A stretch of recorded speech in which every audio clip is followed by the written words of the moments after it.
Um, well, I mean, this is better recording than my other computer, but it's still not that great. Anyway, I wanted to talk about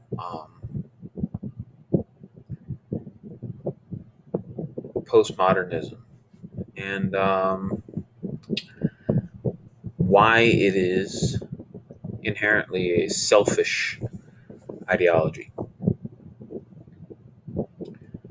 I just not too long ago, I just watched a concert, a free one. We have them every week, um, for class. Okay, it's a class um, that I do. I'm not gonna give specifics here, but there's a class that I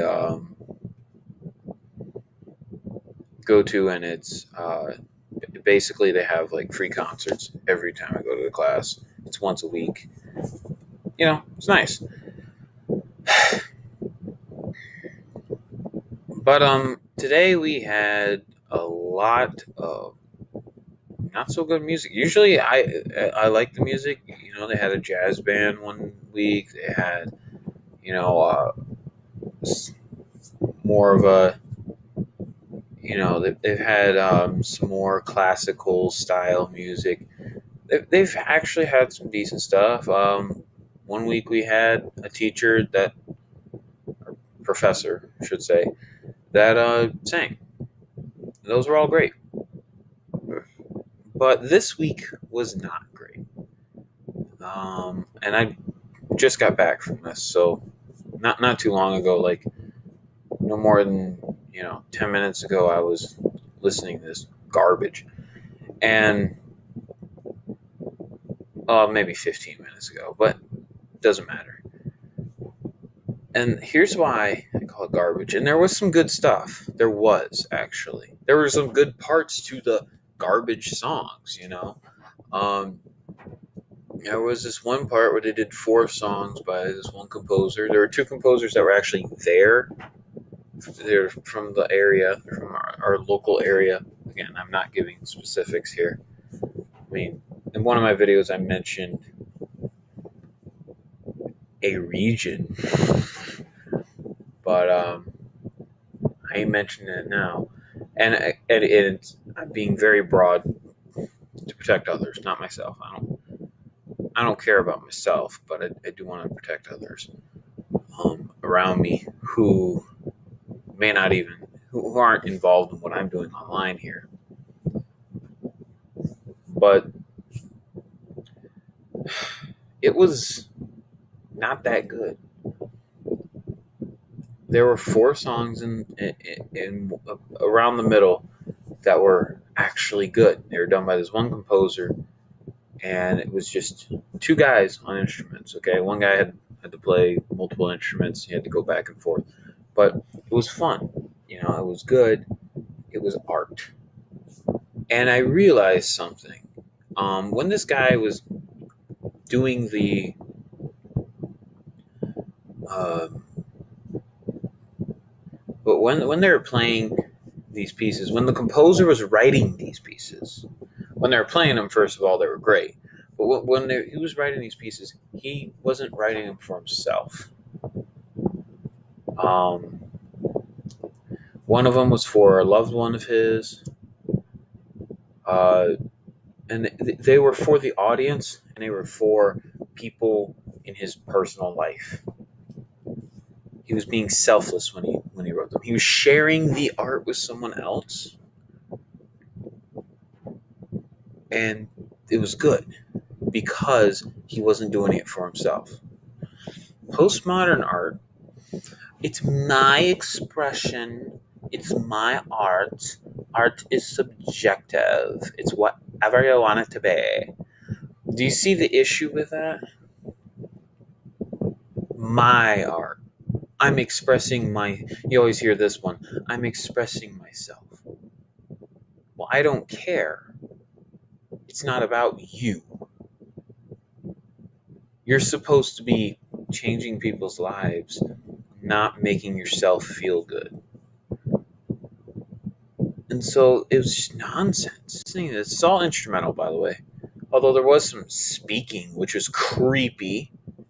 You know, it's by I'm telling you, it's by design. This, and I'm not a conspiracy theorist, but postmodernism is definitely a movement where there's some people out there who legit know what it's about, and they're at the top, and they're pushing it.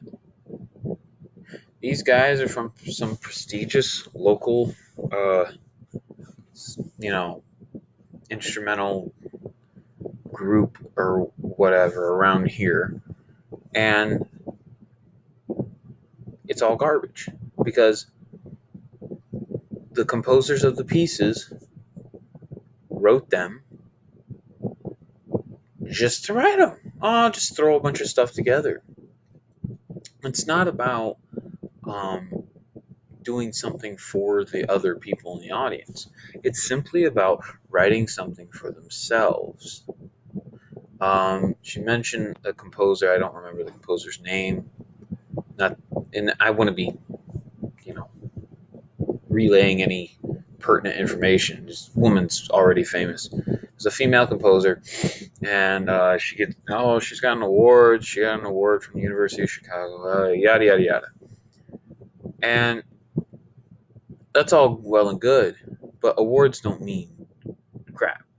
Well, we're getting more women in music. We need more women. She's basically the feminist agenda.